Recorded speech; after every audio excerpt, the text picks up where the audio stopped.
السلام علیکم ناظرین، میں ہوں غلام مرتضیٰ اور آپ دیکھ رہے ہیں HR نیوز۔ تو اس ٹائم حبیب بھائی ہمارے ساتھ موجود ہیں، تو ان سے جانتے ہیں جو عمران خان کے اوپر قاتلانہ حملہ ہوا، اس کے بارے میں حبیب بھائی کیا کہتے ہیں۔ السلام علیکم۔ وعلیکم السلام۔ حبیب بھائی، یہ جو عمران خان کے اوپر قاتلانہ حملہ ہوا، تو مجرم جو پکڑا گیا ہے، تو اس کے الگ الگ بیان ہیں، تو اس کے اوپر آپ کیا کہتے ہیں؟ دراصل یہ جو ملزم پکڑا گیا ہے اور اس وقت جو سوشل میڈیا پر اس کی تصاویر چلائی جا رہی ہیں، جو ویڈیوز سامنے آ رہی ہیں، تو اس کا اقبالی بیان تو ریکارڈ کرا دیا گیا، لیکن وہ شکوک و شبہات پر مبنی ہے۔ سب سے پہلی بات یہ ہے کہ یہ ہائی پروفائل کیسز ہیں، ان کے اندر جب بھی کسی ایسے شخص کو جو اٹیمپٹ ٹو مرڈر کر رہا ہو، اس کو جب پکڑا جائے، اس شخص کو جب گرفتار کیا جائے، تو اسے ایسی جگہ پر رکھا جاتا ہے کہ کسی کو اس کا پتہ نہ چلے۔ لیکن یہ کون سا ایسا قاتل تھا، کون سا ایسا شخص تھا جس نے حملہ آور تھا، کون سا ایسا ملزم تھا جسے پکڑا، اور پکڑنے کے بعد 5 سے 10 منٹ کے اندر اندر اس کی ویڈیو ریکارڈ کرا دی گئی اور اٹھا کر وہ چلا دی گئی۔ پہلے ایک جگہ پر جہاں اس کو ویڈیو ریکارڈ کرائی جا رہی ہے، وہاں پر اس کے پورے بٹن کھلے ہوئے ہیں ایک سائڈ پہ، اور ظاہر یوں کرایا گیا کہ جیسے اس کو کسی نے مارا پیٹا ہو، یعنی ظاہر یہ کرایا گیا۔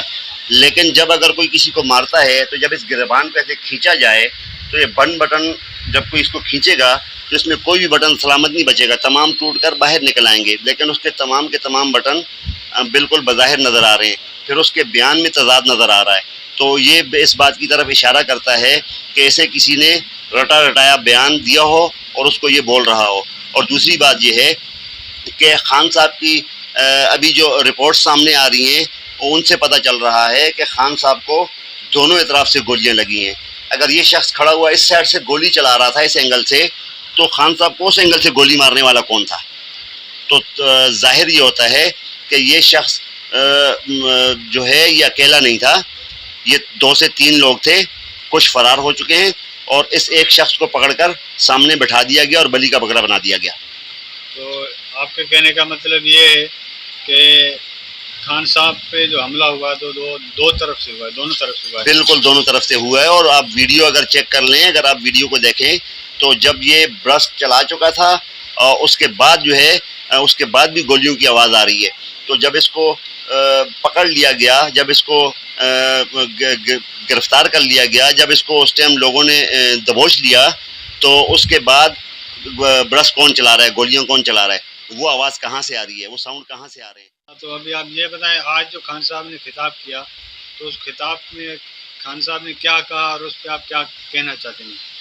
دیکھیں، خان صاحب نے جو آج بیان ریکارڈ کروایا عوام کے نام، خان صاحب چاہتے تو ان کی ایک سے 2 الفاظ پورے ملک میں ایک تصادم پھیل جانا تھا اور آگ لگ جانی تھی ہر جگہ پر، لیکن خان صاحب نے بڑے دل گردے کا مظاہرہ کیا اور انہوں نے بڑی تحمل مزاجی سے بات کی۔ لیکن اس کے ساتھ ساتھ ایک بات اور ہے کہ لوگوں کو دکھ ہے، تکلیف ہے، پریشانی ہے، وہ اپنے لیڈر سے محبت کرتے ہیں، اور اس محبت کے نتیجے کے اندر جگہ جگہ پر احتجاج ہو رہا ہے۔ لیکن ایک افسوسناک بات یہ ہے کہ آج کراچی کے اندر جو احتجاج ریکارڈ کروایا جا رہا تھا PTI کارکنان کی طرف سے، تو وہاں پر پولیس نے ان پر شیلنگ کی اور ان پر لاٹھی چارج کیا، اور کافی کارکنان ایسے تھے جنہیں گرفتار کر وہ ساتھ لے کر گئے۔ تو اب جو ہمیں ذرائع سے پتہ چلا ہے وہ یہ پتہ چلا ہے کہ وہاں پر جو لوگ احتجاج کر رہے تھے وہ بڑے پرامن طریقے سے احتجاج کر رہے تھے،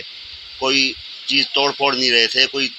نقصان نہیں کر رہے تھے، پرامن احتجاج کر رہے تھے، لیکن ان پر شیلنگ کی گئی۔ اب سوچنے کی بات یہ ہے کہ انہیں آرڈر کس نے دیا، کون ہے جو ان کے پیچھے کھڑا ہے، جو ان کو چلا رہا ہے، پولیس کو آرڈر دے رہا ہے؟ پولیس تو ہماری طرح انسان ہے، وہ تو ڈیوٹی کر رہی ہے، وہ تو تحفظ فراہم کر رہی ہے، لیکن پولیس جب کسی کے اوپر ایسے ایکشن لے رہی ہے تو یہ تو کنفرم ہے، تو وہ غریب بھی کسی نہ کسی جگہ پر تو مجبور ہے نا، انہیں کوئی نہ کوئی تو پیچھے سے ایسا ہے جو انہیں بتا رہا ہے اور انہیں مجبور کر رہا ہے یہ کام کرنے کے لیے۔ اچھا، تو خان صاحب کی جو مطلب FIR جو کاٹی گئی، وہ اس FIR کا کیا ہوا؟ FIR ابھی تک نہیں کاٹی گئی، FIR ابھی تک ڈیلے ہے اور اس کو ابھی تک رکوایا ہوا ہے، تو اسی وجہ سے تو خان صاحب نے کہا کہ میں ملک کا وزیر اعظم رہ چکا ہوں اور اگر میری FIR کاٹنے کے اندر اتنی تاخیر کی جا رہی ہے تو یہاں پر عام لوگوں کے ساتھ کیا مسائل ہوں گے؟ عام لوگ کس کے پاس جائیں گے؟ عام لوگوں کو انصاف کون دے گا؟ خان صاحب کا مین کہنے کا مقصد یہی تھا کہ جب میرے جیسے آدمی کے ساتھ اگر یہ مسائل ہیں تو عام آدمی جو کسی جگہ پر عدالت کے اندر یا کسی کچہری میں کسی تھانے کے اندر جاتا ہوگا تو اس کے ساتھ کیا سلوک کیا جاتا ہوگا؟ تو کراچی میں جو ہو رہا ہے احتجاج تو پرامن ہو رہا ہے. بالکل پرامن ہو رہا تھا، احتجاج بالکل پرامن ہو رہا تھا، لیکن اس پہ شیلنگ کی گئی، لاٹھی چارج کیا گیا اور کارکنان مشتعل ہوئے، کافی لوگوں کو گرفتار بھی کیا گیا. لیکن یہ جو کام کیا گیا یہ نہیں کرنا چاہیے تھا، ان پہ لاٹھی چارج نہیں کرنا چاہیے تھا، شیل نہیں برسانے چاہیے تھے، کیونکہ ان کے لیڈر پر قاتلانہ حملہ ہوا ہے. وہ زخمی اس ٹائم اسپتال کے اندر پڑے ہوئے ہیں. ایک شخص کی وہاں پہ جان جا چکی ہے، ایک شخص جاں بحق ہو چکا ہے، اس کا آج نماز جنازہ تھا. تو ایسی صورت کے اندر MNA MPAs ایسے ہیں جو وہاں پر